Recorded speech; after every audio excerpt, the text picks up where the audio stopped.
To the Transfer Exchange Show. We are live. Man United are playing Brighton. Arsenal won this weekend, but you wouldn't know because there was still meltdown. Yes, they barely scraped by. Yes, they're in such good form that they didn't even score on the weekend, yet they scored 2 goals and won 2-1. Unbelievable effort. It's like magic. It's magic. It's luck. It is luck, but you earn your own luck. You make your own luck in life. Arsenal don't score if they don't try to score. Now, do they need to fix some things up? Yes, they certainly do. But sometimes you just got to get away with one, keep it moving. Hope everyone's all right tonight. We are going to be joined by Steve K. He's having a few technical problems, but it's nothing new. It's what happens. It's what happens when you do live TV or live whatever. Hope everyone else is out all right there. Out all right there. Hope everyone out there is all right. Let's try again. Boom. Let's try that one again. Hope everyone out there is all right.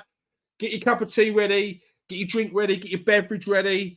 Join us tonight. Get in the comment section. I want to hear from you. We're going to be talking about the World Cup ticket prices. They are absolutely disgusting. Disgraceful. Like the leader-in-chief himself. A disgrace. I won't mention his name, Donald Duck. But, yeah, those ticket prices for the World Cup are an absolute joke. I can't believe FIFA is allowing it. I'm surely they have to get involved. Otherwise, they are going to be pricing out the working class, the people who put football on the map. They're going to be pricing them out of watching football. It doesn't surprise me when it comes to America. This is the country where the youth system is set up to fail. Because unless you're rich, unless you've got money, you can't make it at football in America.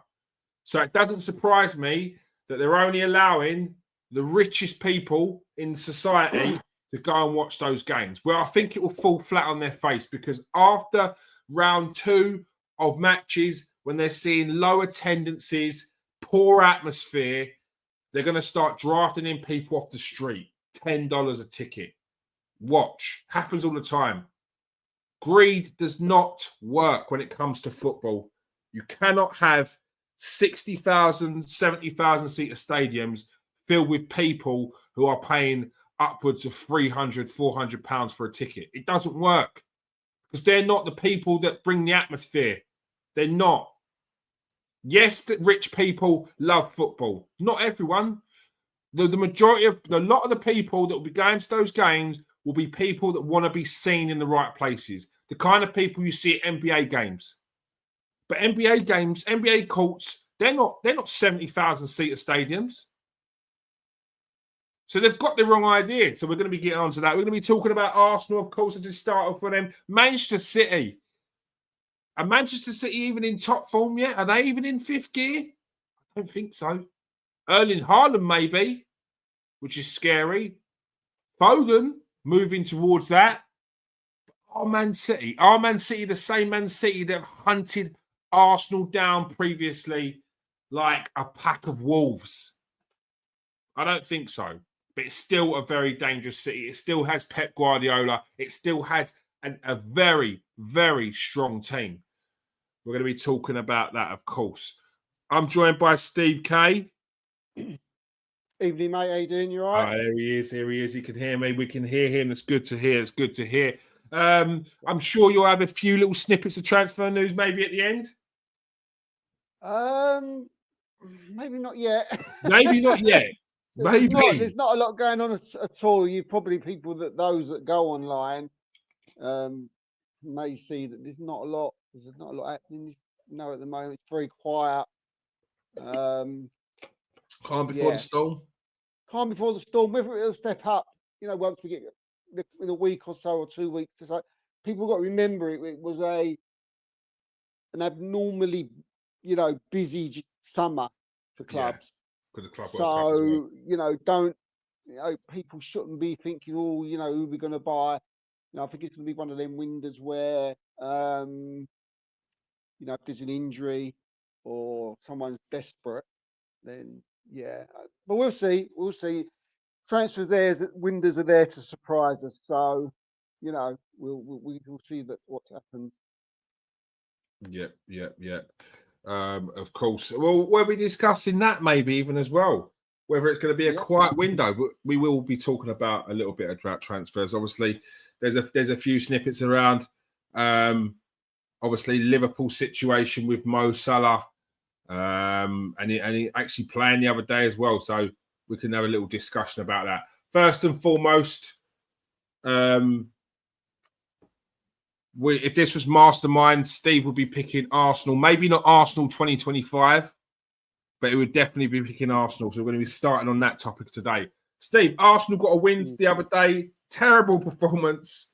Something that the fans won't want to see again. But a lot of discourse out there, it came across like Arsenal had lost. And I know the performance wasn't good. But how would you take that game in terms of not just the way Arsenal play, but getting the 3 points as well? Well, 3 points is 3 points. That's the most important thing, you know. And in the end, we was very lucky, but you know, we kept going, and in the end, we got a bit of a we got a stroke of luck, and we managed to get them. But I mean, you don't want to see we don't want that again, and it is concerning to the point where you just don't want it in. I don't think we'll see it again. I think it was a one-off. I think like the next game is going to be interesting. You know, I'm more what's the word? I'm more apprehensive about the next game to see how we react to that. Because it's a big game. It's a very big game away to Everton. A ground Arsenal generally have quite a bit of trouble with. Well, yeah, and the pressure is most likely going to be on because Man City played before us, and it's very likely that they'll go top before we go into that game. They are at home to West Ham, so you'd expect them to pick up 3 points. So by the time Arsenal kick off against Everton, you'd expect them to be a point in front of us. So the pressure is going to be on, not only because it's Everton and it's an hard game and it's a difficult place to go, even though it is a new stadium now. It's not Goodison Park anymore. You know, it's the Hill Dickinson. So hopefully, our luck will change a bit.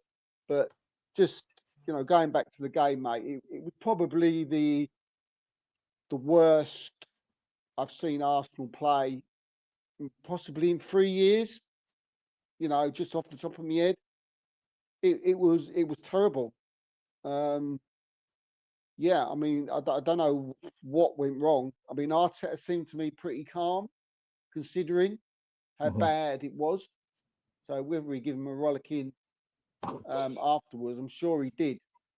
But it was awful, mate, wasn't it? I mean, it was awful. I can't praise anybody. I mean, I suppose you've got to take away Raya from that. But the rest of them were terrible, all of them. It wasn't just one. It was all of them. None of them played to the standard that they could play, and some were worse than others. It was in the end we was lucky to get the win. 2 own goals, but who cares? Didn't care whether they was 2 own goals or not. The important thing was what we won. But I'd be interested to hear what you think. But to me, it's concerning, not the fact that because I genuinely believe that we won't play like that again. Yeah. But if we are in the midst of a little bad period, because of that, and we are seeing a little bit of nerves setting in, then it is worrying, because we ain't winning the league like that. I mean? we get nowhere near it. Yeah, I I think that it's too easy to use the nerve one because I don't think they're nervous because of Man City on their shoulders. Because I think we've seen this, not necessarily this level of form, because Saturday was awful, but we've seen this kind of performance coming. We've seen bits in the Chelsea game we had to fix up. We saw bits in the Sunderland game in the first half we had to fix up. Like, I think it's a culmination of people coming back from injury, which has then sort of changed slightly the team a little bit. Sometimes a bit of lack of rotation in certain areas. Declan Rice being a key one. I think he's done it. He's got nothing left, it seems. When Declan Rice is having abject performances, that's a concern. I would put Saka in the same category as David Raya. I'm glad you said that. I'm glad you said it. I was a little bit about saying it because I was like, I'm just not going to mention Saka, but I don't know why, because I've done in the past. But yeah, sorry, mate, but I'm glad you mentioned his name. Yeah, no, I think, mate, maybe not at Saka's finest, but I think it's one of them ones where it's no one else was around him to play off, to bounce off, to work them sequences, them passes. So he had to do a lot on his own. And I think that's what you saw the other day, why it wasn't maybe something that really stood out. But if you look at the numbers, his numbers are phenomenal. And he got us out of trouble. The own goal, the first own goal, and then the second own goal was down to his crosses. So, but I mean, there's a few conversations about a couple of players in the team that I think. Yeah, I think we're near halfway through the season now, and I think it's fair to have conversations about it. I'm not one to write off any players, especially this early. I think it's ridiculous.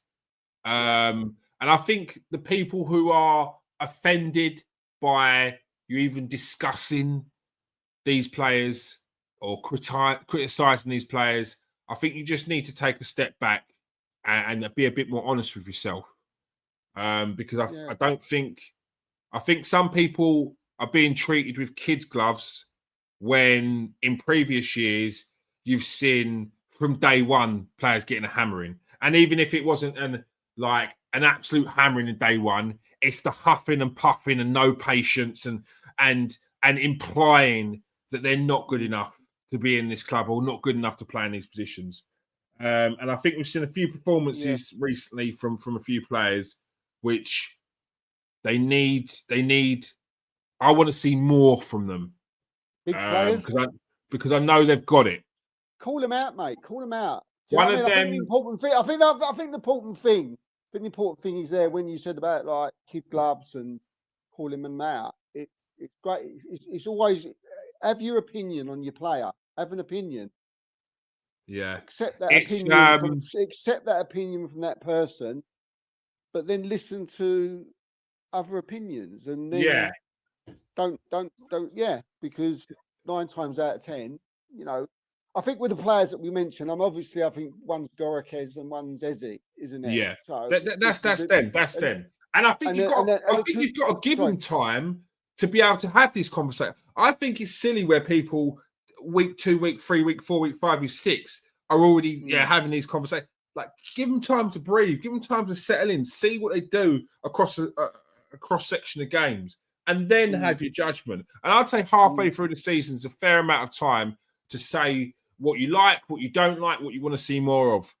And when it comes to Eze, I need to see more that he wants the ball. I think we saw in the Tottenham game, we saw in the Newcastle game,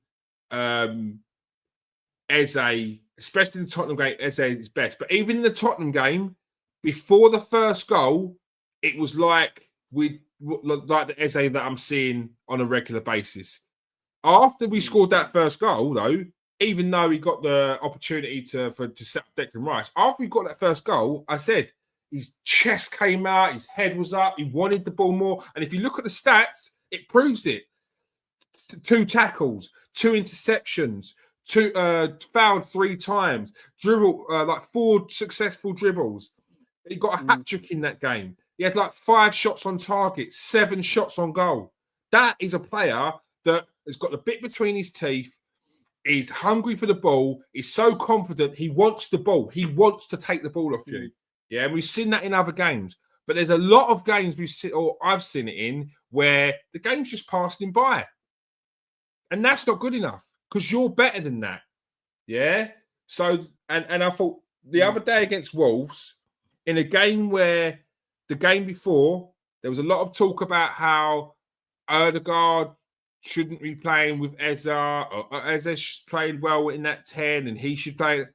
Well, Eze had an opportunity to play that position that people were talking about against the bottom of the league, and you didn't even know he was there.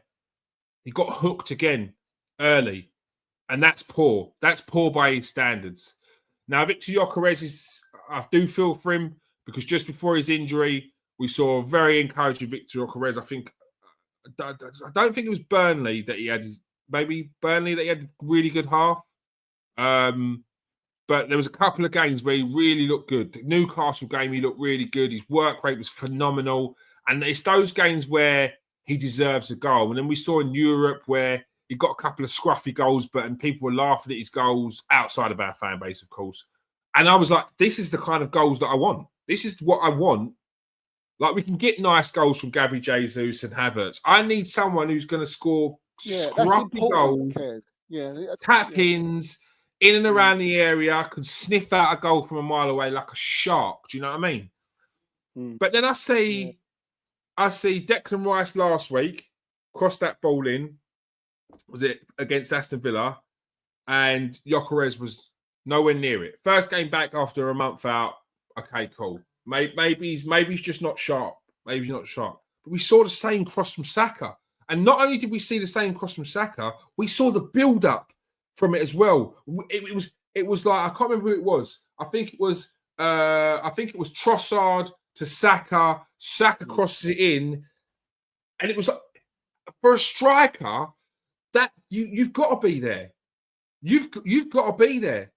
You've got to be there. And it's little things like that that are a little bit of a concern when it comes to him. I'm sitting here and I'm shouting at the TV saying, move away from your defender.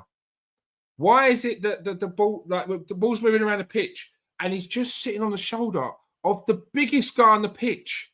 Drag him away, move him out, make him think, drop into space. And I know your game is to sit on the shoulder of the last man and get into the channels, but when they're deep, what channels are you running into, mate? Spread them out, stretch them. That's what you've got to do, because we saw that earlier. He did, to be fair, when Trossard come on, he did do that. Yeah, I've got to see it. I've got to see it more. I can't see it in the Trossard come on 50, 60 minutes. Yeah. And he found him twice in literally the space of 10 minutes. Yeah. He made the run and Trossard hit him twice in 10 minutes. One he got a shot that he done brilliantly. He held him off, showed his strength, turned on it on his weaker foot, and it just skimmed the post. And I thought, that's it. That's it. So that's what you want to do. Now, did he get a bollocking at half time for Arteta? Or has he given the people a bollocking who's on the pitch? I don't know if he has. Because Arteta came out in his press conference and said about the passing. And said, you're not passing it to him. He's making the runs. I'm seeing the runs. He's doing it. Beyond, he called out literally the people who are not passing to him. Yeah. So he's seeing something. And I must admit, kids, I'm seeing something as well. I'm not giving him a pass. Don't get me wrong. He's got to do more. Yeah. Right. He has got to do more. Mm-hmm. I don't think this is a one-way thing here. No, it's not. It's a two-way thing. I think the others have. I think they have to be called out as well. They do. It's a two-way thing. And Arteta coming out and sort of not backing me up, but sort of like he's speaking, and I'm like, yeah, that is what I'm seeing as well. I'm seeing that, so I'm glad. Do you know what I mean? I'm not like imagining this, or I'm just because I like Gorikis. I'm not. I've got concerns. I've got concerns about Eze. I've not really got concerns of their ability, to be honest. No, it's not that. I've not got the concerns that they're not Arsenal players. I do feel that I have got concerns whether they can fit in this team. Yeah, it's but like do you know Gorikis. Like, I think you've got to realise what type of striker Gorikis is before, and then you got to critique. What is Victor Gyökeres? What is he? We had a conversation on this show, and I think it was you, and I think you turned around and said, you've got to know what type of striker this guy is. We knew what we bought, right? We knew what he is. We knew what he's got. He's nothing like Mourinho. No, right? He don't drop deep into the 8 when he's playing in the 9. He's nothing like Jesus. He don't go out to the wings. He's not nippy and tricky. No, and he's not like an Havertz who's like a clevery, who can go back to basically anywhere. Who's not really a goal scorer, but he'll pick up a few. But he'll basically do a job and play anywhere. Gorikis is one thing. He's a killer. Now, whatever level of killer he is, whether he's a level 5 killer or a level 1 killer or a level 3 killer, whatever he is in people's eyes, that's what he is. And for me, you've got to feed the guy. You've got to give him chances. You've got to create for him. Do you know what I mean? He's not going to come. I think like people said, like, he's not going to come deep and get it. He's not going to go wide. You need to. He wants the ball to him, and I must admit, and I do agree with what Arteta said. Yeah, but what I will say, what I will say, yeah, is sometimes you make runs not to receive the ball. You make runs to pull the defender away for someone else to take up that space. And I need him to. Huh? Not enough, Steve. Not in that first half. Like, no, I'm not saying he. No, for me, this is specifically Wolves. Forget Aston Villa. It's back after a month, and before that, it was very encouraging. It was looking like, I did a video before that, and I said, all the goals that he scored against Olympiacos, where he scored 2 scruffy, horrible goals. Yeah, I think it was in Europe. Was it Atletico Madrid? Yeah. Atletico Madrid. Yeah. I said it don't matter what goals he scores, even if it's a penalty, because he's earned it.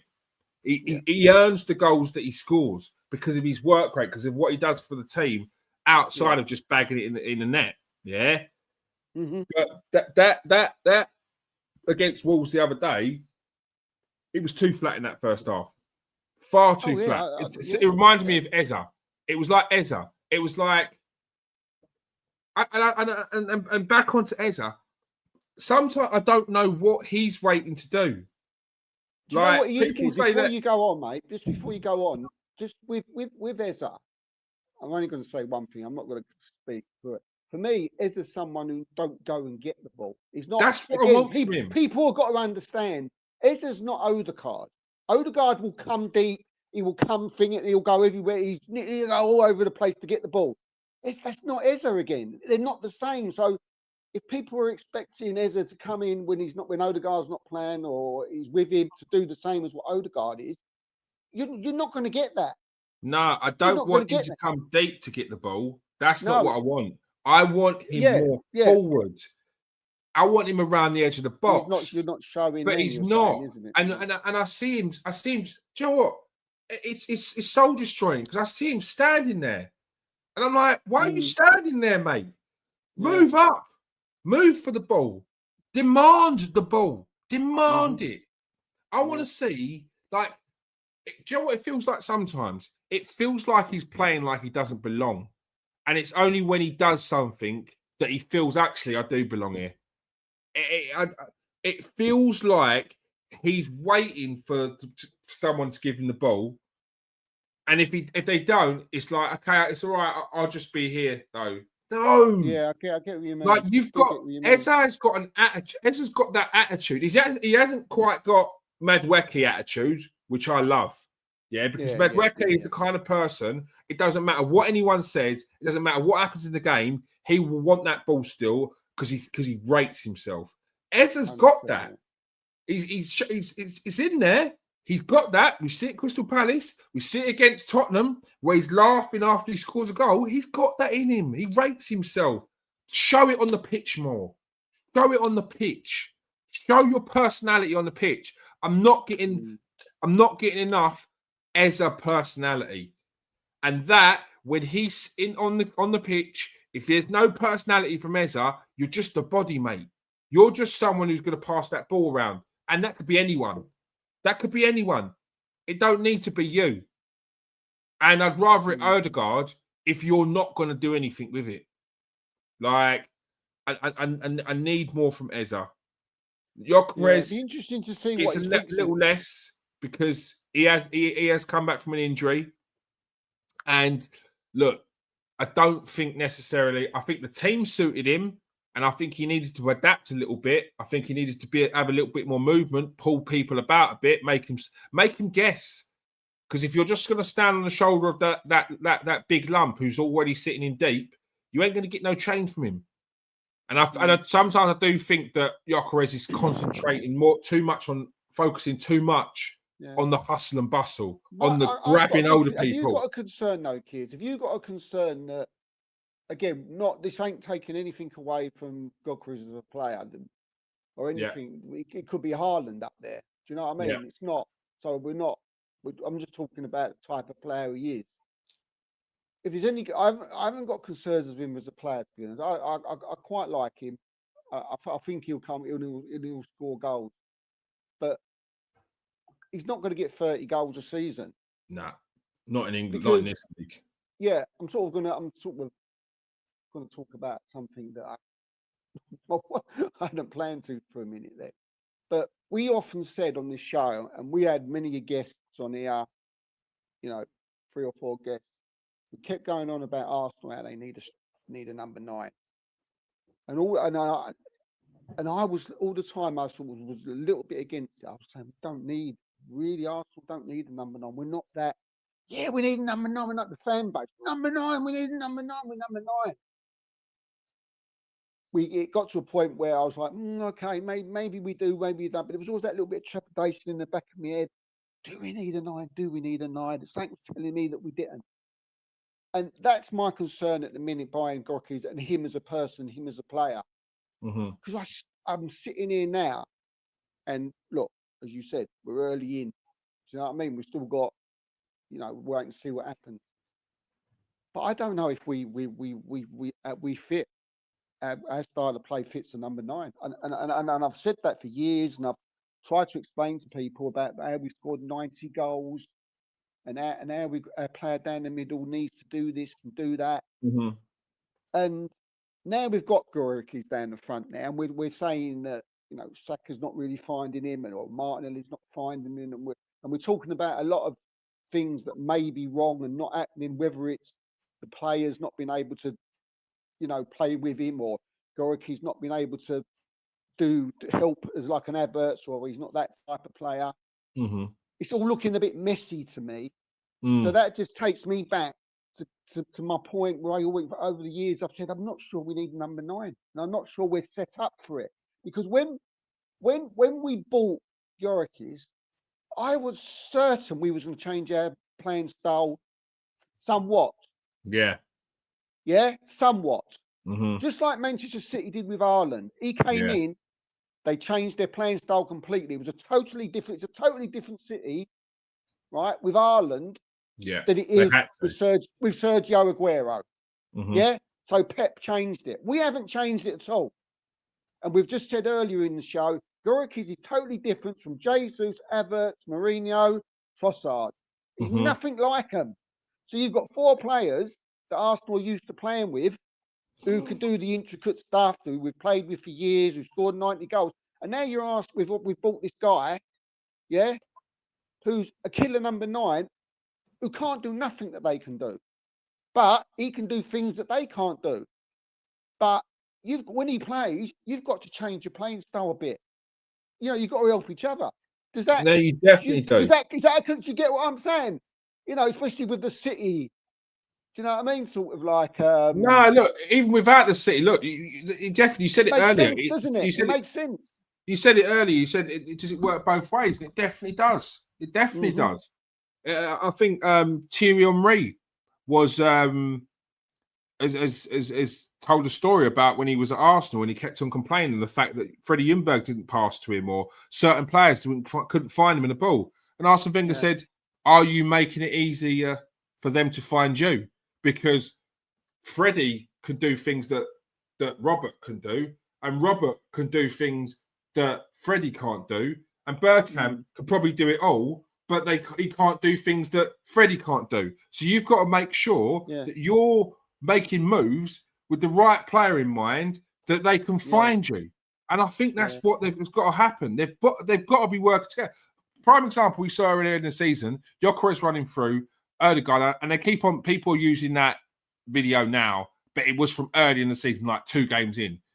Gyökeres running through, runs to the side of the defender, Ødegaard don't pass. Runs to the other side of the defender, Ødegaard don't pass. Trossard comes in late, he tries to pass to Trossard. I think if that run happens again now, that ball goes through. And I think that we see Gyökeres with a chance on goal. See, that was early. The thing is, I don't think Gyökeres is the same. I don't think Gyökeres can't do the same things as what the players, I won't mention them again, are other players who play up front. No, he can't. He can't do that. So what's he got to do? What's he got to do? He's a number. He's a number 9. He's a Haaland, yeah. Just wants to score goals. He don't want to do nothing else. We see him at Sporting. He was the main focal point, yeah. He was the main focal point. It was just when you got the ball, when Sporting got the ball. Let's forget about Farmers Leagues and all that. You know, I'm not really into all that anyway. You know, scoring that amount of goals is still something special, whatever league you're in. Mm-hmm.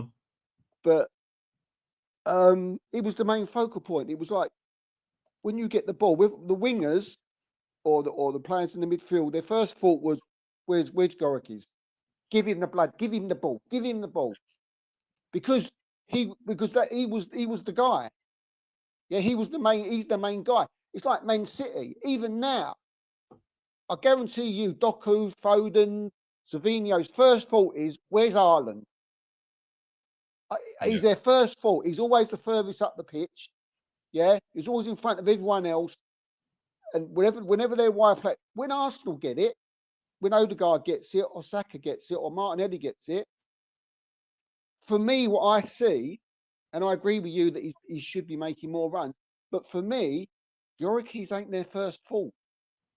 They're so like thinking they go, Saka will cut inside, he'll have a shot. And when he crosses the ball, he won't necessarily think where's Gyökeres. He'll think, where's Rice? Is he on the edge of the area? Who's coming in from the side? Is Trossard coming in from the side? Where's Ødegaard? Oh, I'll pass it back. He'll play me through, and they'll do that 1-2-3 intricate. Gyökeres is in the middle there. He's not this main focal point, but he needs to be in a team that he is the focal point. Yeah. We may go on and he may turn into something different, and you know he'll get better. But at this moment in time, you know, you can see why Mourinho scored loads of goals. You can see why Havertz picked up quite a lot when he plays there, because the whole team want to score goals. At Sporting, it's just him. It's just goals. Yeah, but what I would say with Sporting, he's running. The number of runs he makes was like, I think, one of the most in Europe for a centre forward. Like because he was the only one. He was the main guy. No one else at Arsenal. He's not the main guy anymore, is he? Yeah. But like, I don't think you can go. I don't think anyone can really go anywhere and not slightly have to adapt to the way that the team is playing. Mbappe would have to have adapted to Real Madrid's way of playing, even if it was only slightly. Like, especially when they've got Vinny on the left. Where does Mbappe come in and play? He's having to go up top. They're having to work together, slightly adapting it. Like, I think that there's a there's a how many goals he scored this season? I think he's Who? Go- no, Goiky? Mbappe breaking Oh, records, I isn't don't he? know. I don't know, mate. So I think, look, I think we'll see over the Christmas period if he has a nice run of games, back to full fitness, yeah, players should start to find him, especially with if Mikel Arteta has called out the players the other day about not passing him the ball. I'm sure that message Yeah, will he get did. through. Yeah, But yeah. me personally, I think as a striker, we've all watched strikers. Like, I've got to see more movement off the ball. I have to. And like I said, it's not necessarily about you're making that run to score a goal. It's about moving the player. And in that first half, yeah, I didn't see enough movement. It was far Yeah. too easy for that lump. Yeah. And he's actually a decent defender, to be fair. So I'm doing him a disjustice, calling him a lump, because he had his debut against Arsenal last season for Wolves. And I think he played at left back, or if he played left centre back, and he's massive, massive. He's got a neck like the size of my thighs. He's a big lump. So trying to get change out of him and trying to bully him, it's like, I mean, you're probably better off trying to move him. You're probably better off trying to drift into spaces, even if it's just a little bit, just to pull him out of his comfort zone. Yeah. Just to have him guessing, where are you? Where are you? Oh, you're there. Just a little bit of that. Yeah. You got. I think you've got to be a bit more clever in this league, because I think in Portugal, you might have got away with sit on the shoulder, whoever it is, ball comes in, hold him off, spin him, turn him, or play it off. In England, if you are going to sit on that shoulder, your hold up play has to be phenomenal. You have to be so strong. Your touch has to be excellent. Cushion ball, play off, or spin off it. It's a lot more difficult. I think he has got a good touch, and he's very strong. I think I've seen that. I've not seen it bounce off him or anything like that. I think he shields the ball well. I think he does. I've seen him do that. I've seen him do that. Yeah, my concern is further up the pitch, really, when he's in the box. And I think Arsenal fans, something fans have got to do as well. That he's not going to get 30 goals for Arsenal. Do you know what I mean? Mate, I think people were crazy. I think people were crazy when they were saying that in the first place. I used to I didn't cringe, but it was like, oh, just shut up. Like when people, we've now got Gyökeres, 40 goals in the Premier League, Victor Gyökeres. I was like, okay, you're excited, but calm down, because I don't think you've watched him. I don't think you've watched him if you think he's coming into this Premier League and bagging 40 goals.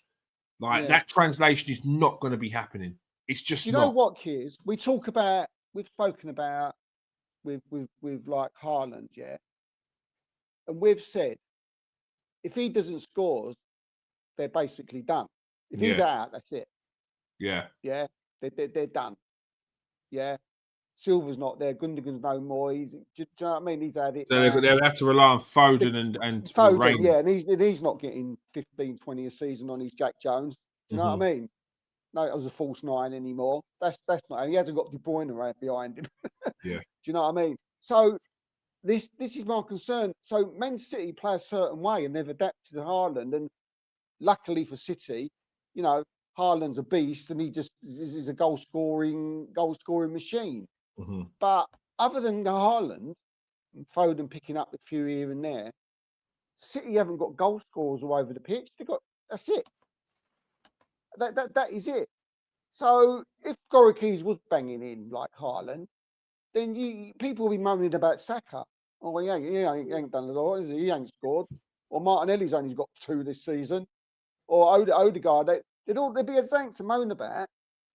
So again, I think it's a big thing. City had to change their way of style, to suit Haaland. Gyökeres is nowhere near a Haaland. So I think Arsenal can't change that much. So therefore, Gorikis is not going to get tons of goals. He might get 10 or 12. But if you got to ask Arteta then, why did you buy him? You know, if you've bought him just to be part of Havertz and, you know, part of that forward line where you in and out, play one for certain games, in for another game in that, and in the long run, you know, they pick up 10 each or 12 each, you know, but fans won't see that. They're expecting Gorikis to hit 25 or 30. Mm-hmm. But if he's hitting 25 or 30, the others ain't hitting loads of goals. No. They ain't scoring. So, and we've had for years now, we've had Saka, Martinelli, Odegaard, and they're, even our defenders, mate. They want to score, don't they? They all want to score. And when you've got like 6 or 7 players on the pitch every game who are like, well, I can get a goal here, I can have a shot here, I can put the ball. Gorikis is going to suffer, isn't he? Do you know what I mean? They're not going to be looking for him all the time. That's something people got to think of. Yeah. Look, was Gyökeres brought in as the main guy? I don't know. No. I think it would be more so of a case of I don't think he was, but if it works out that way, then you keep your shirt. But look, we Jason Ato said that Gyökeres' level is to be an understudy for Havertz, and I think you see that. I think you're seeing that. Especially the way Arsenal play. Yeah, Gyökeres is suited for certain games. Yeah.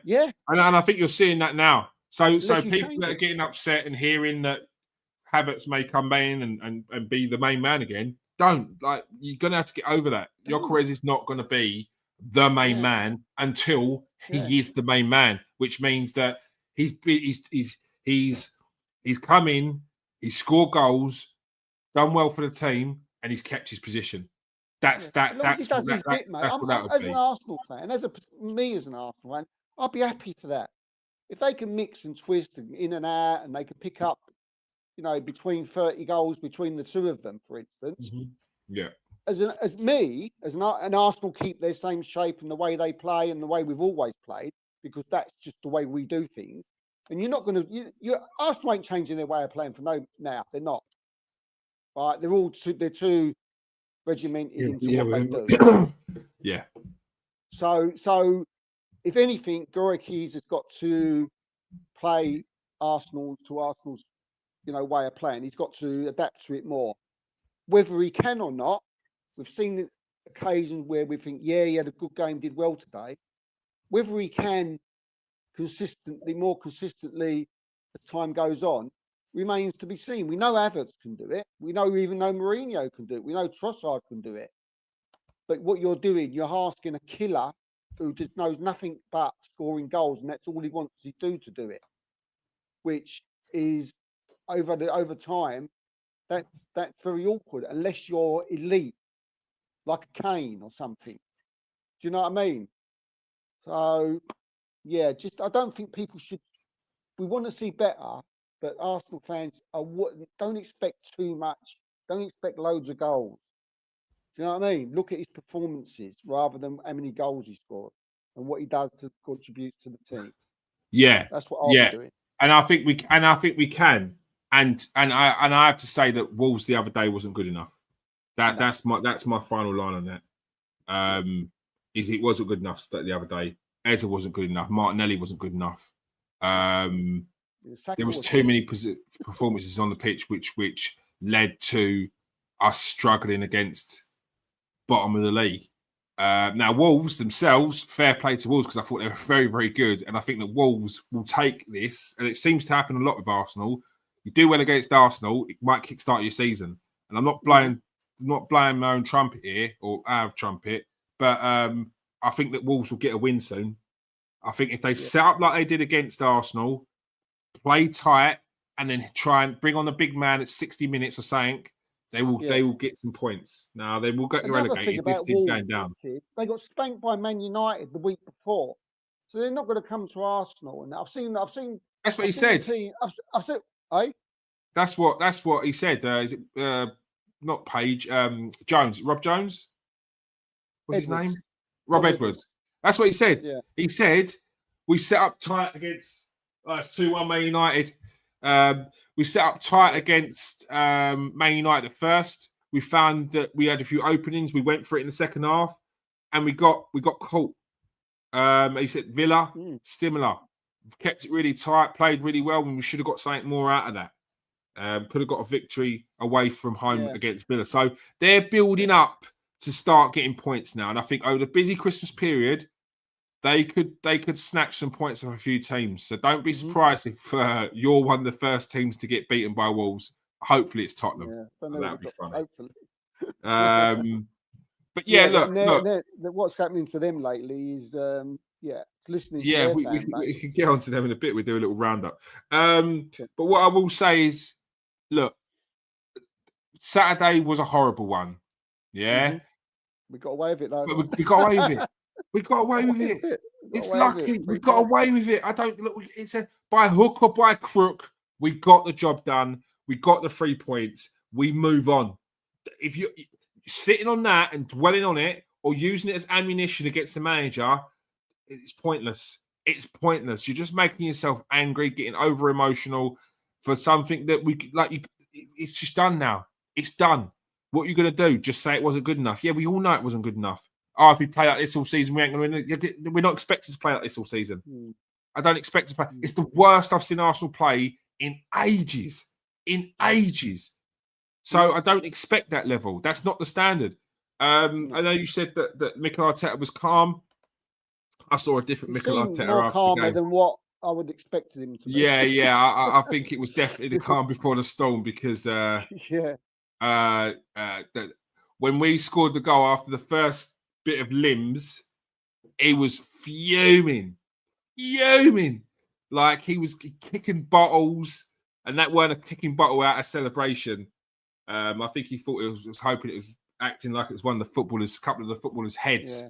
Yeah. That would have been one where I'd have been clapping the fans for about 10 minutes afterwards, looking out the side of my eye, thinking, I hope he calms down by the time I get in because I don't want to hear this. He said it was relief in the change rooms, but he also said that he made it clear that that's not good enough. He will know it's not good enough. I think the players knew, mate. The players knew. Even at the final whistle, they're like, you see Rice and Timber, they wasn't like punching, we just got a last minute winner. They would sit. I see Timber was there shaking his head like, he didn't even want to celebrate it. They didn't want to celebrate the win. You know, they didn't want to know. And I can. But leave that to us. Leave that to us. That's what I say sometimes. Someone said it. Leave it to us.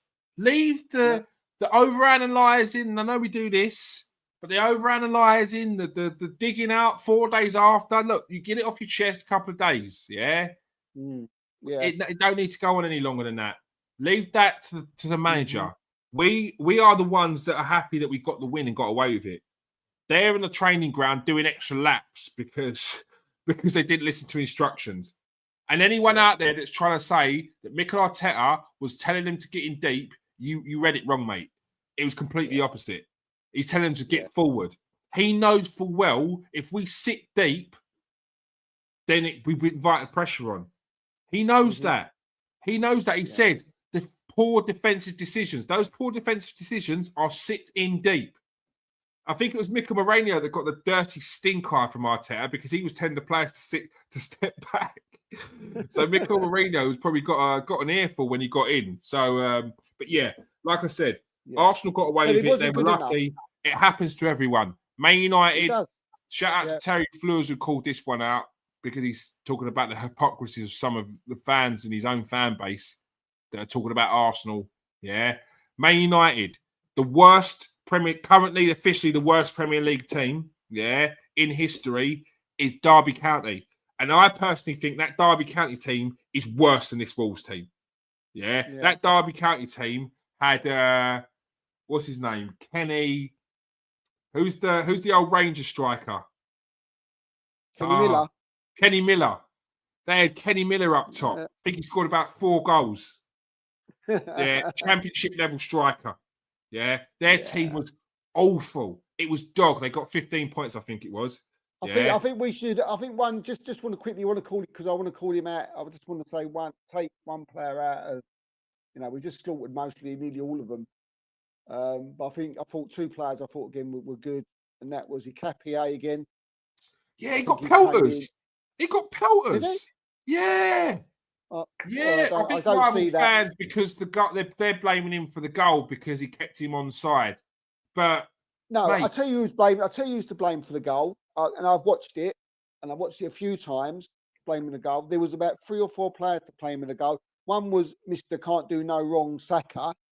Right, the actual space that our main players, Odegaard, Saka, and it was someone else. The space they was giving the Wolves players when they was passing it around, doing what they want. It was so massive. It was unbelievable. The gap was like, why ain't you touched tight? It was like as if to say you had Odegaard, may have been Rice, Rice, and Saka just standing about 4 yards away, going, "Well, yeah, come on." And they come on and they come, and that's why they scored. Yeah, let them do it. Let them pass around them. Yeah, they didn't pressurize them. Capier saved us with a tackle that he did. That block. How good was that block? That's what I mean. People are quick to talk about Nkapie's performance, yeah? This guy came in and made his debut at the North London Derby, had a solid game, yeah? His second game was against, was it in Europe? Against Atletico Madrid or something like that? And that was when both Saliba and Gabriel afterwards were like taking the mick, but saying really good game. But like saying, oh, he was all right. But they were basically saying, good game. You got the stamp of approval from the 2 best defenders in Europe. Yeah. It made me laugh in that Spurs game, especially one of the moments with it. And it was a little bit in it where Spurs fans started to get above themselves. A couple of their players, Romero, Carlinson, they started like digging pushing in, about, picking in. Yeah. Oh, Pedro Parwo was one of them.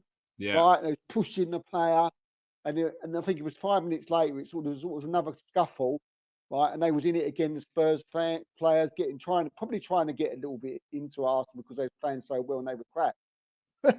Capier come over and grabbed one of them, right? And it was like the rest of them just went, "Yeah, we're just going away now." Yeah, no, he loved it, and I love that. He loves it. I love that. But they looked at it. You ain't messing with him, boy. No, do you know what it reminds me of? Gabriel, is it Gabriel Palista?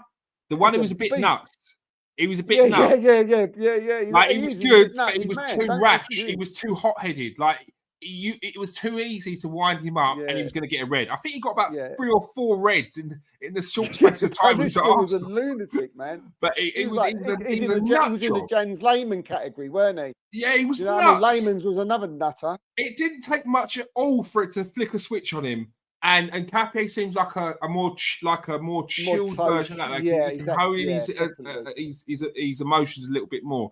I think Capier is getting pelted for no reason. His third game was against Chelsea, really and it was very much the problem with that against Chelsea is there was too many changes at the back, which meant there was too many players playing as individuals, and because of that, there was no real cohesion. There was no real Arsenal fans, starting from the back and moving out. They'll have a look and they'll see, we can't have a go at. Look, we love them. We love players, Gabriel, Saliba. But none of them can do any wrong. Yeah. If they do have a little bit of a dodgy game, they can't do no wrong. So it's like, who's the other one we could play? Oh, Capier, he ain't been here long. We're calling him. This is Arsenal fans, and this is what they do. The one, and I say, we won't go. I'm going to the next subject because I know you want to. But I just want to give a big shout out to Trossard again. This mate, absolutely incredible.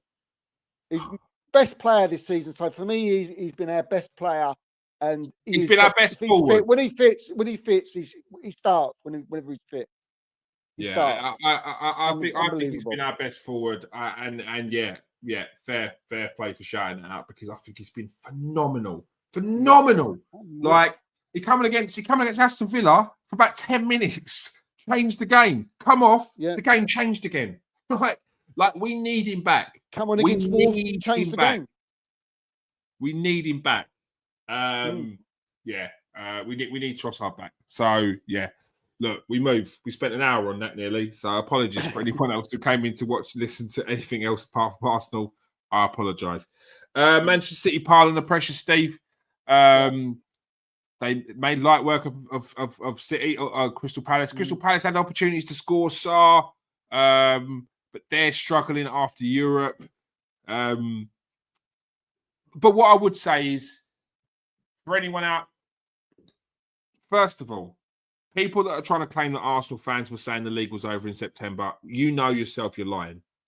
The only people that were giving Arsenal the league were Liverpool fans. The faceless wonders on. Maybe Liverpool fans that were upset at how bad their team were, and they were seeing the form that Arsenal were in, and just as a sulking technique, they were saying you had rival fans were saying with rival fans, and Gary Neville. Rival fans in our circle were saying, "Oh, you've done it. It's won. Is it done?" But we were like, "No." Yeah, no, we're not silly. We're not silly. So to try and put that on Arsenal fans, come on, you can do better than that. There's plenty of stuff you can say about Arsenal fans, but no one here was saying the league is theirs. So just stop with that narrative. It's just not happening. But City are putting the pressure on Arsenal. Haaland's in peak form. Pep seems like he's got a bit of spark back, which is definitely a help. They're not the same City, but I mean, it's still a City that's not the same, that's still sitting in second, only 2 points behind first place. This is what you want for a Premier League title race, surely. Is it not what you want? 100%. Or do you people want to see just one team win it at a canter? Surely you don't. Like, this is what you want. You want to see teams going toe to toe. You want to see the top changing, goes down to the last game. Like, I was speaking to Garth earlier. I said it'd be a dream to have all of them. Liverpool, Arsenal, Chelsea, Man City, Man United, all going for the title. Like, how exciting would that? One of them don't even get Champions League potentially. Like, how exciting would that be for a title race? Yeah, like, turn off online, turn it off, and have your own enjoyment. Don't listen to it, because I can imagine if all those teams were involved. You know, you probably do. Yeah. Shut that out, Jesus. Just shut that out and enjoy it yourself. A massive headache. This is what you want. You want to. You can't talk about Farmers League here, Farmers League there, and then expect a team to go and win a league without any trouble.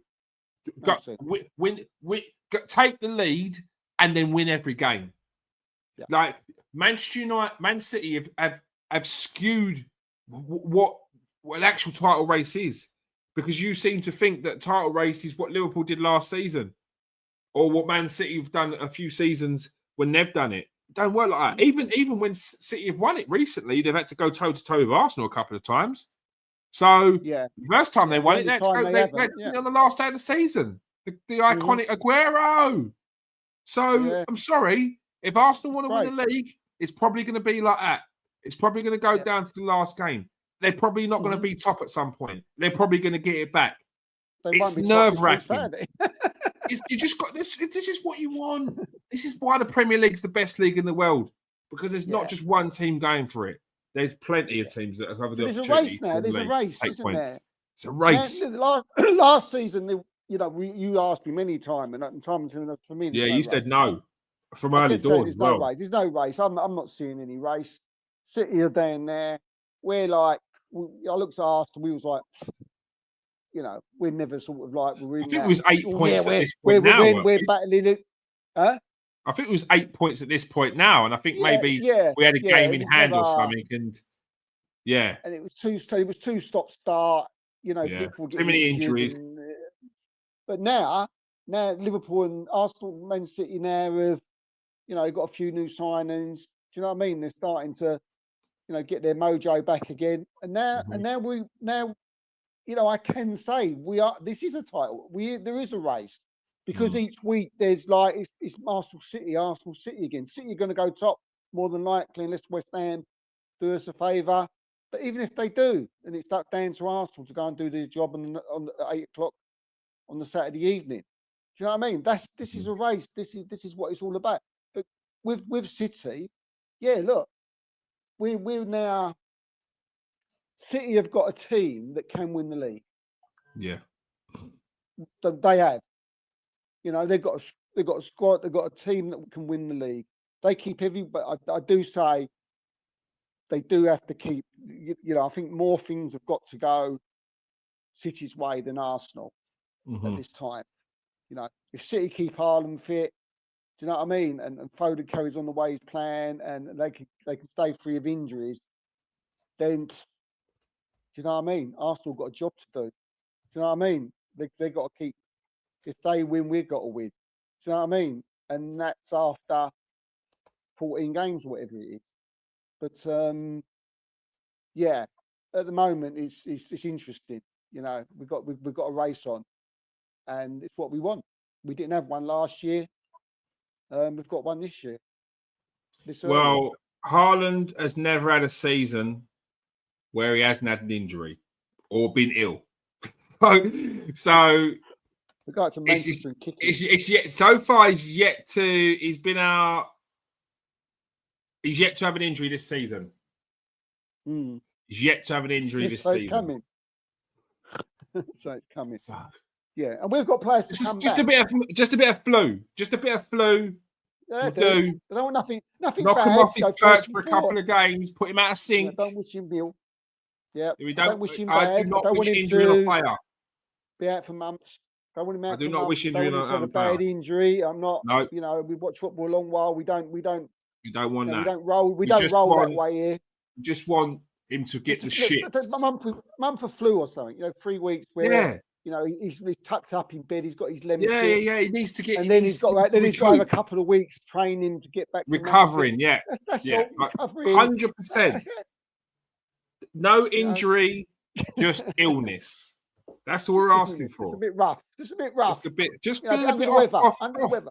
Under the weather. Yeah. Under the weather. Lose a bit of sharpness. That's all we're asking for. Because what the hell is wrong with that geezer? Like, he's got the bit between his teeth. Yeah. Bournemouth just equalised. Everybody, it's 2-2. 2-2. What a game it is tonight. I'm sure Garth will be very, very happy. Before we go, we're going to be talking about the second half. 50 seconds into the second half. Oh, is it? Wow. Anger and disappointment as fans are priced out of the World Cup. Supporters are continuing to speak about their frustration at the astronomical prices of costs of the following World Cup fixtures. The Football Supporters Association have called the tickets prices a laughable insult to fans. For some smaller nations, the cost of group tickets is going to be higher than a month's wages in that country, and that's before factoring in the travel and accommodation. One Ghana fan said in the BBC of the anger and disappointment for the Black Star supporters might now be forced to cancel their plans. And I agree, it's absolutely disgusting. I've done a video on earlier on the Transfer Exchange Show page on TikTok. I feel for fans. It's an absolute disgrace. I was angry earlier. The video that I've done is all over the place because I've just read the article and I'm just like, they've forgotten who put these players in that position. They've forgotten where they came from. 90% of these footballers came from the same places that these fans have come from. Who do you think puts these footballers on the pedestal? Who do you think buys the merch? Who's got the season tickets? Who spends 20% of their wage on a season ticket? Like, it's the working class people. And you completely forgot about them. But it doesn't surprise me, Steve, that it's happening in America. And it didn't surprise me that they tried it in Qatar either. Because that's the land of the rich. And America is a land of the greed. A land of consumerism. Surprised you don't get a free handgun thrown in with a ticket. They're stupid, didn't they? It's ridiculous. But this is a country whose youth system will never take off because it's built for rich people. When people that come from the streets are the people that are in the football kits that you support. Yeah. In America, you have to be rich to be a soccer player. Like, it does not work. And I hope that they suffer in the early stages of the group stages, and they see they've made a monumental mistake by not dropping those prices and making the tickets hopefully affordable. They get knocked out. Steve, I think it's going to be a lot of games, especially the games which aren't necessarily blockbusters, which are going to see a lot of crowds empty, a lot of empty seats. Because who the hell's going to pay for a ticket for what for Panama versus whoever? Who's going to pay for a ticket for? Probably the NFL stars, probably the Hollywood actors, probably all these type of people. Mate, they want to go and see in Messi. America who got billion. They're probably all the directors who are just, are probably not paying £2,000. But where's the atmosphere? There won't be any, mate. There ain't no atmosphere. There won't be any. Yeah, I see snippets of it in articles, and most I did find out about it was your video that I listened to. I saw earlier. People should go and listen to it if they haven't already. But yeah, I mean, it's disgusting, mate. You've said it all there, really, haven't you? It's a work, and all they're doing is taking it away. The game's in enough of a, in my opinion, it's not. It's getting further and further and further taken away from people like us, and we're their bread and butter. Soon the game will just go. It will get worse and worse. And what about the kids? What about the kids who want to go and see these players play in the World Cup? Yeah. You know what I mean? Is that not a fault? It's obviously not a fault. It's not, Steve. It's not, Steve. What they're not thinking about the next generation, yeah, that will be inspired by seeing. Like, think of it as an American kid who can stand there and potentially see the American players, yeah, score a goal past a big team, get a victory. That is inspiring. Yeah. The amount of stories you hear where one of the ball boys is now one of the best players in the world, or someone who's watching a game with their dad years ago, they decided, this was the day which I wanted to be a footballer. I wanted to be in that shirt. I wanted to play for this club. You hear it all the time. But they're not going to have that opportunity. And it's an absolute joke. It's an absolute joke. I don't know whether they're going to take a look at it. I don't know whether what the situation is going to be. But that, like, America aside, like in that article there, countries like Ghana, they don't have a choice. They ain't going to have a choice. Like, what? How are they going to pay? How are they going to pay for £300, £200 for a ticket? I mean, I know it's not. I know it's this. I know it's not this country, but we're talking about America itself. Even this country is ridiculous. I was offered £200 a ticket to go and watch Arsenal and Wolves. Which is ridiculous. I'm sure you can get them on the ballot for cheaper. I don't know, mate. But yeah, it's just they're taking it away from the working man. They're taking it away from the kids. That's where your bread and butter is. It's just a start, or it's been going on for a while now, and there'll be nothing left. You mentioned something in your video, which I sort of, I thought, yeah, those were the days. Do you know what I mean? It was like when you said that what we used to do when we was kids. Do you know what I mean? We used to play football. We used to roll up a newspaper and get it. And it's true. People. Yeah. This is actually true. This ain't no like, I'm joking thing here. We used to play with roll up newspaper, and this ain't that long ago, mate. We're not around it. Me and Keys ain't ancient. I used to play with ping pong. Pele played with a grapefruit. Yeah, a ping pong ball or a tennis ball. Yeah, tennis ball. Tennis ball was standard in the playground because you weren't allowed the footballs. We're at Christmas time. I used to play for hours in the front room with a balloon. It wouldn't go nowhere. It was impossible to score. He's trying to score against. Or you smash your foot on the corner of the fireplace. The ball with a balloon. Anything you can find. Kids don't do that no more. Do you know what I mean? They don't. And things like this, just you hope that something's going to change to make things for the better. For instance, like a World Cup comes along and they do really cheap tickets so you can get all the schools and all the kids and all the youth clubs. You can say, look, these are cheap tickets. Go and watch the World Cup. 100%. And now you're in about 200 grand. What are these people? Yeah. What's wrong with them? You're killing the game. It's another, we talk about it every week. So many things killing the game. And this is just another one, another nail in the coffin, isn't it? Mm-hmm. You know, so. Yeah, no, it is sad. Look, category four seats on the opening game, and that will be category 4 will be the type of game it is. So your category 4 game will be a Panama versus Croatia, maybe, and it might not even be that. But your category 3 game will be, or category 1 game will be England versus Croatia, or France versus Spain. Like it's crazy. It's crazy. USA versus Paraguay. What category is that going to go under? And what's the bottom end ticket?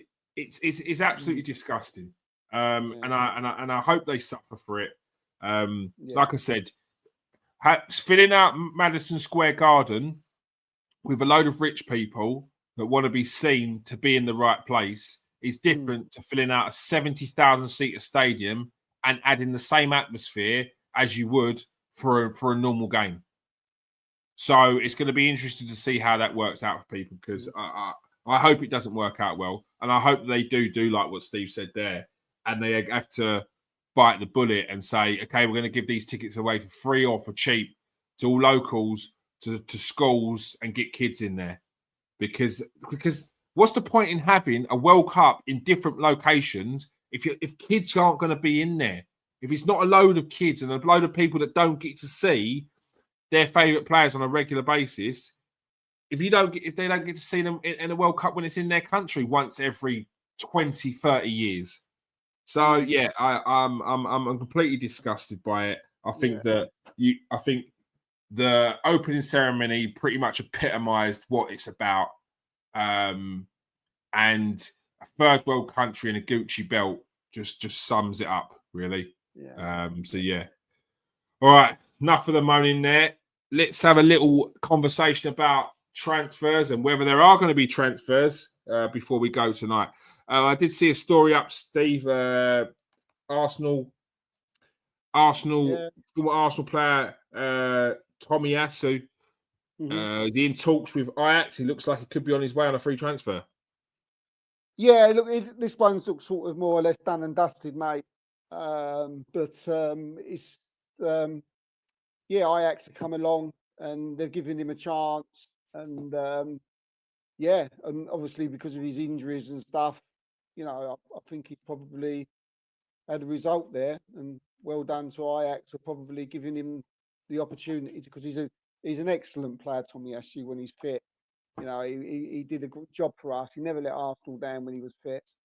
And it's a shame we couldn't get him in as part of the squad, and he couldn't be making some kind of contribution to the team this season. But yeah, look, not much to say apart from that. He will be playing for Ajax, and the deal's done.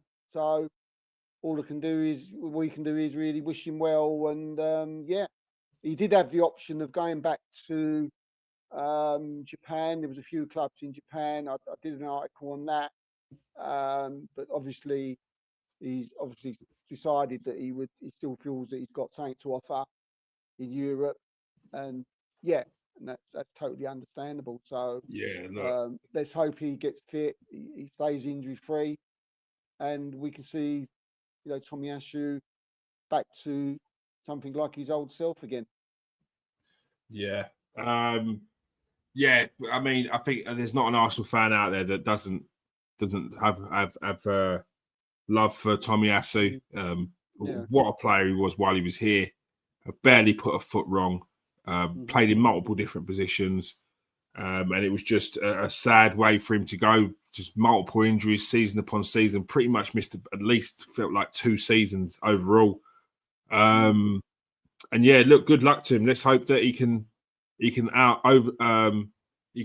see out these injury issues and get back to playing for Japan, because he's a very honourable man when it comes to those things, and he's the kind of person that beats himself up if he feels like he's not pulling his weight for the team. So Yeah.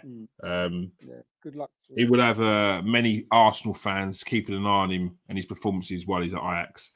Yeah. Steve, any news on Salah's situation? Did you, even if it's not official transfer news, what's your feeling on the situation with Mohamed Salah? Do you feel like he'll be coming back after AFCON, or do you think that it'll be a summer deal? How do you see this one playing out? I personally, from people I've speaking to, they're still sort of adamant that he will eventually move on in the summer. Yeah, I mean, will he move on in January? I personally, at this stage, from what I'm hearing, I don't think he will. Things have seemed to have calmed down a bit. As I say, look, we're waiting to see. But I'm told there was a gentleman's agreement. That he could leave. He wanted a 3-year contract and leave after a year. So I'm told. But Liverpool said, no, you're not having 3 and leaving after a year. You can have 2 and leave after a year. And it was a compromise, and that was the sort of when Salah came out and said he wants someone out of the club. I think he went a little bit over the top regarding that someone actually wanted him out. It was more that they didn't want to give you the contract that you wanted.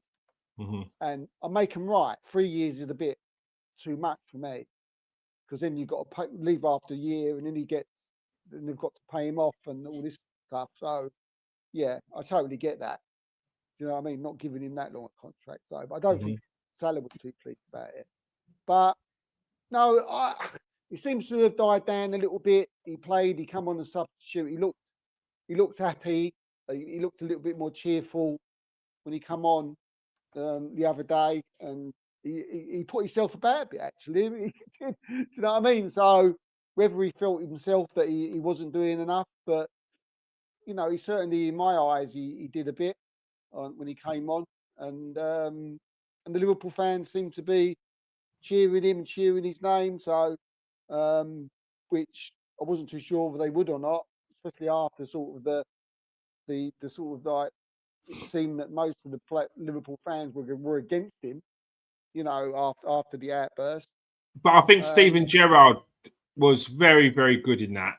Like, I think you saw the difference between Carragher and Gerrard, the captain of Liverpool, who you'd probably say was got an eternal captain's armband with Liverpool, in Steven Gerrard, and Jamie Carragher. Thierry Henry as well. And why Steven Gerrard? Thierry Henry nailed it and all. Huh? I think Henry nailed it. What was more balanced? Yeah. Look, I think everyone can agree that Salah was wrong in his outburst. Yeah, whether you can empathise with it, whether you can understand it, whether it was something you did yourself. Yeah, everyone agrees it was wrong. But in my eyes, what Carragher did was it then made the topic about Carragher and what he was saying. It did come across to me as well that you just don't like him, do you? As a person. And that's the worst thing. I think how it come across. You don't like him. So sometimes we don't like players. I don't. There's players I don't like. But you have to take yourself away from your feeling about the player. And come up with a professional, balanced opinion. And I think it needed that. It needed that. It was already heated. And the thing is, he had 2 days to think about this. He had 2 days to think about it. He was just turned into an attack. And then you had people like it was now split. Now you have people like we don't agree with what he did, but bloody hell, Jamie, Jesus Christ, like, relax. Going on to about AFCON, and you people don't remember him as the player that failed at Chelsea. What? Yeah, Kevin De Bruyne was one of them players. Kevin De Bruyne was one of them players, mate. It went it went too personal. It went too personal.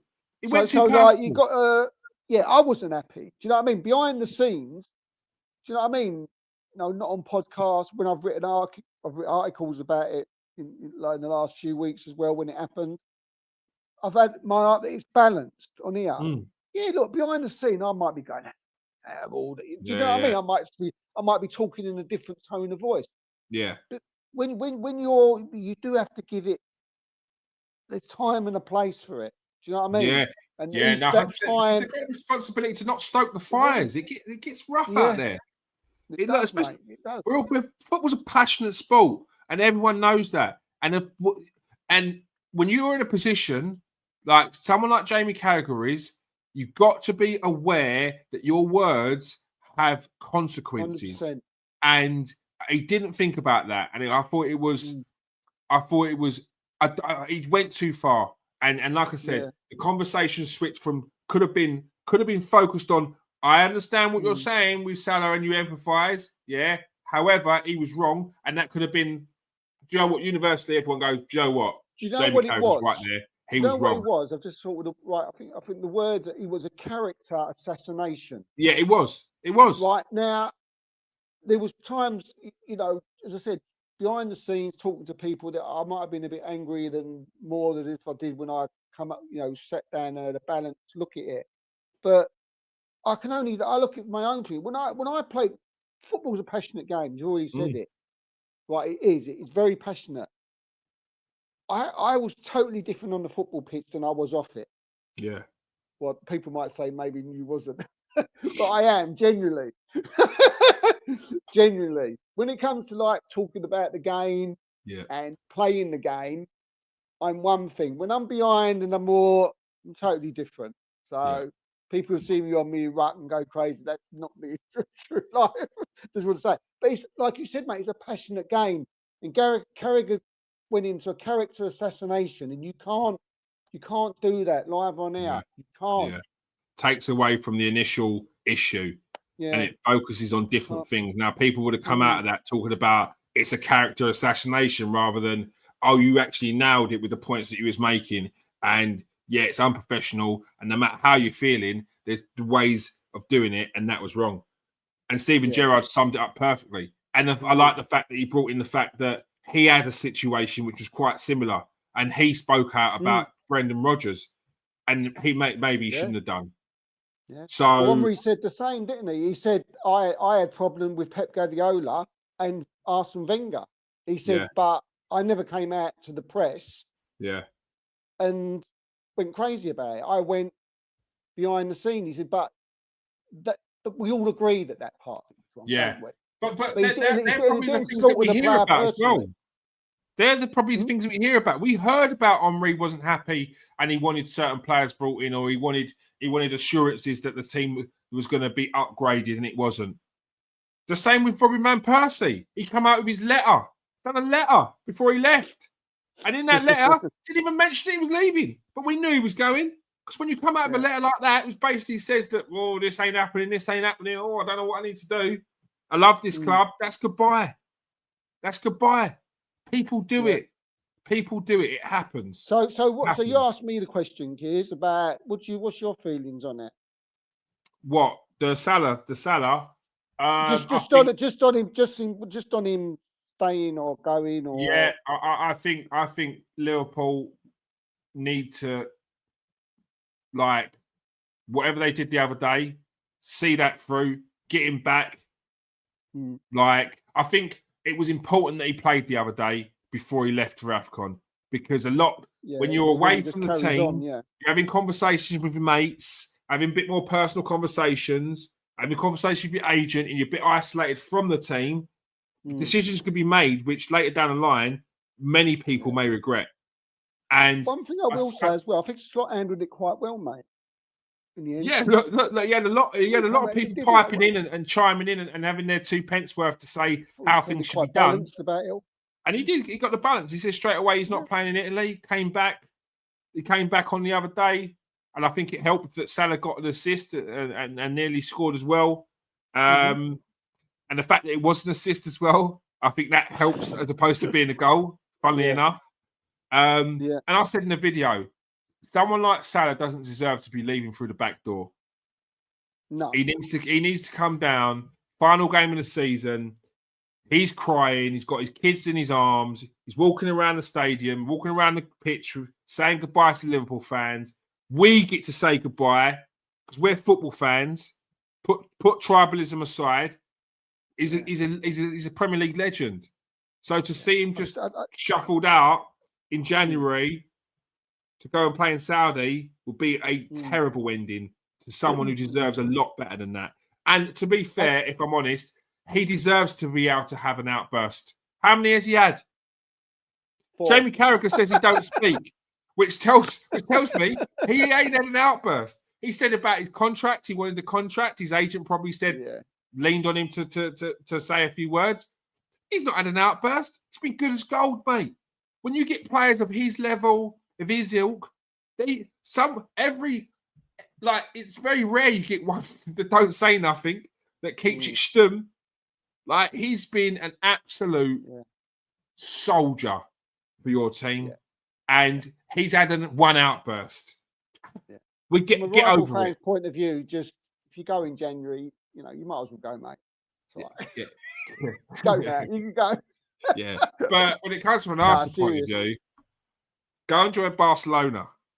Yeah, listen, you can go now. We've had enough of you. Yeah, go and join Real tearing Madrid. up the Premier League. Yeah. But I tell you what, though, I did have concerns. I had concerns when he came on against Liverpool. I had concerns, and the reason why and this is basically how the fans would react to him, because I was thinking the way the Liverpool fans reacted to Trent Arnold, who basically done nothing. Yeah. He's been there since he was 6 years old. Yeah, and gave him everything. Two Premier League titles in the Champions League. And there's one just the same as what Salah has. Yeah. And he maybe he's won more because he was obviously there before. I don't know. I can't. Probably not. They probably won about the same. No, he's won 2 Premier Leagues in the Champions League. Yeah. Yeah. So, and he's done, all he's done, Trent has gone to another club. And they still got money for him. He's got like effigies hanging up about him, burning his shirts. And I was thinking, my God, Salah's come out and slaughtered the club, put the manager in it because whether he was really right or wrong, motion and all that, but he did. You would think that was far worse. What poor Trent did? He must be thinking, what did I do? And he went, I ain't said nothing like that. Yeah. So I did have concerns about him, but when you. But it looks like we'll probably see Salah till the end of the season, and he gets his goodbye that he absolutely deserves. Yeah. Hopefully that's him watching on a TV screen that Arsenal picked up the Premier League title. So that's what I'm hoping. Yeah, we won't be them, that's for sure. Yeah, it won't be them. You never know. Although there are a few Liverpool fans that are sort of, after they saw the 1-0 against Wolves, they were thinking that they were back in this race. I see that TikTok of yours now, and I must admit I did laugh when you said the one about, was it Liverpool fans? Now, if we beat this one, if we won the next 9, that was funny. That was really funny. That was.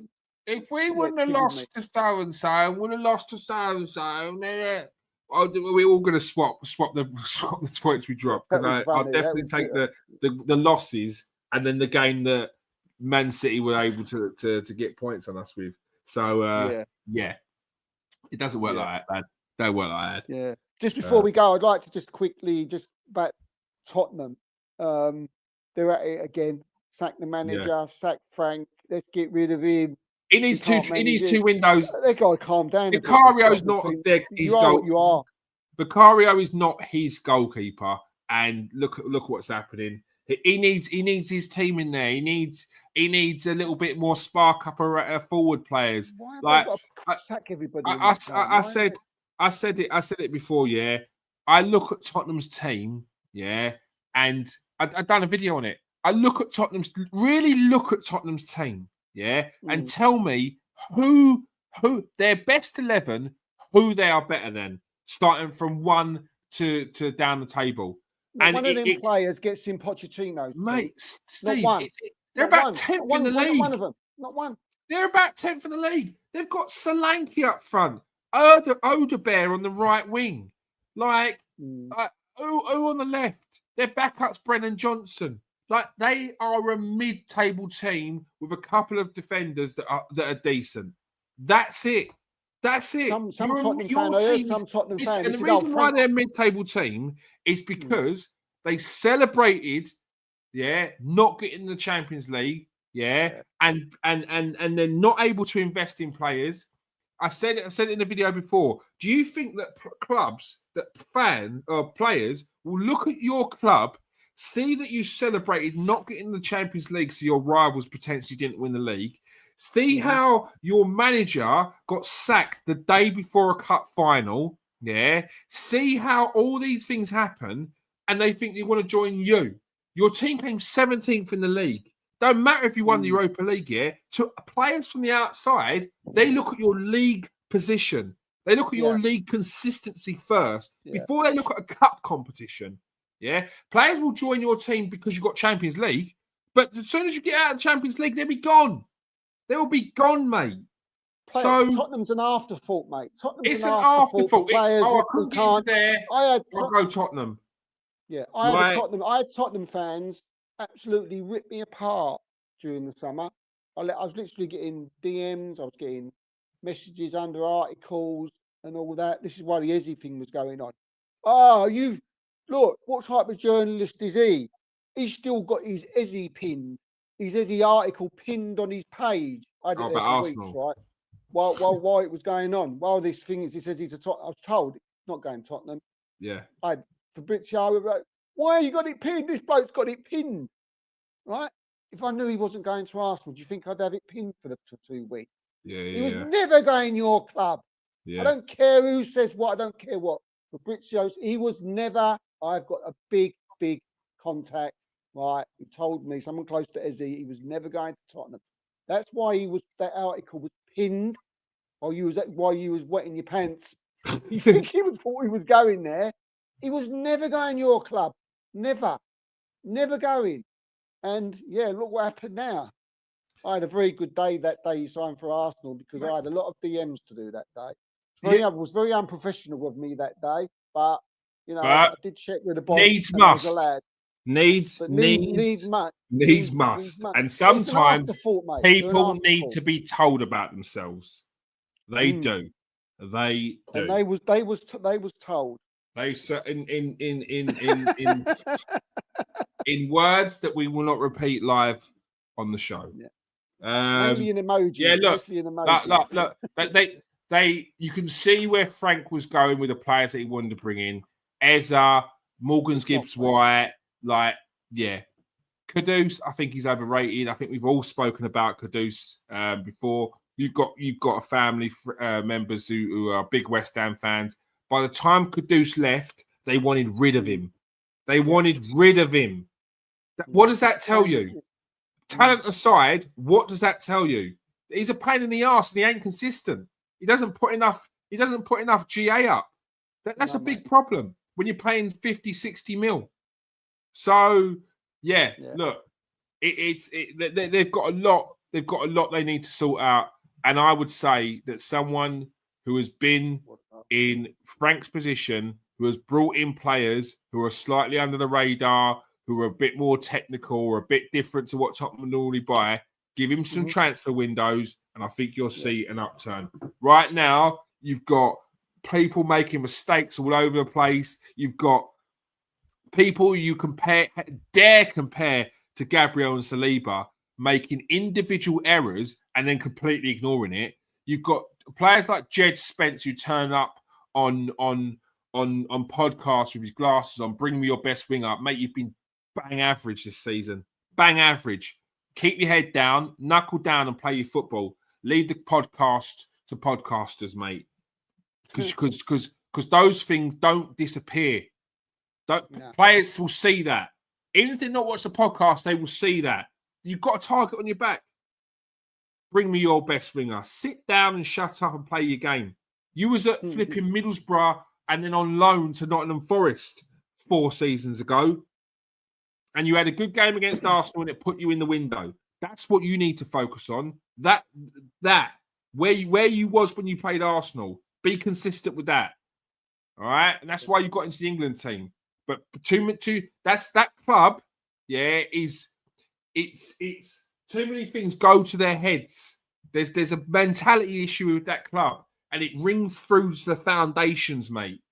It's not got to do anything to do with your not got nothing to do with Thomas Frank, Conte, Jose. I'll leave Ange out of it because I don't think he's up for it.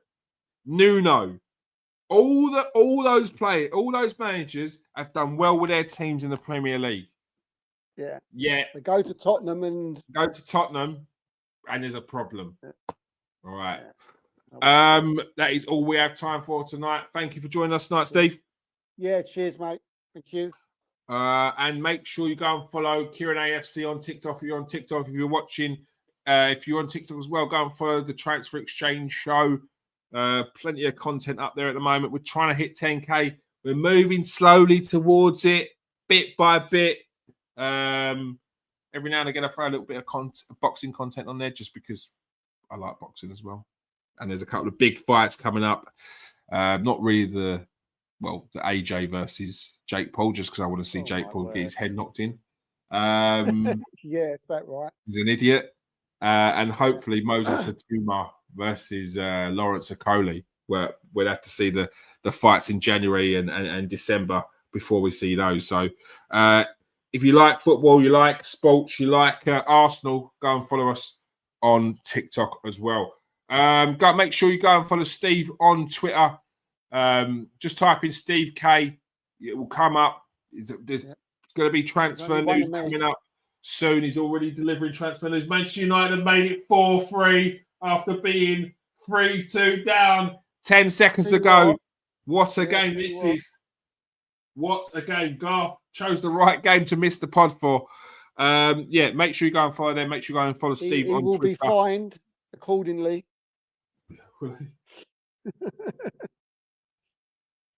Is that his first goal? I think so. Nice little cross from Sesko as well. He's waited that long. What? He's waited that long for a goal. Oh, Sesko. That remains to be seen. All right. Thank you for joining us tonight, people. Hit that like and subscribe if you are new to the show. If you are regular, press that like, press that share button. It makes a big difference. Even if you just press the copy link button on the share button, it makes a difference. It counts as a share. So I appreciate that. If you're watching on Twitter, smash that like and smash that retweet button. Peace out, people. Stay safe.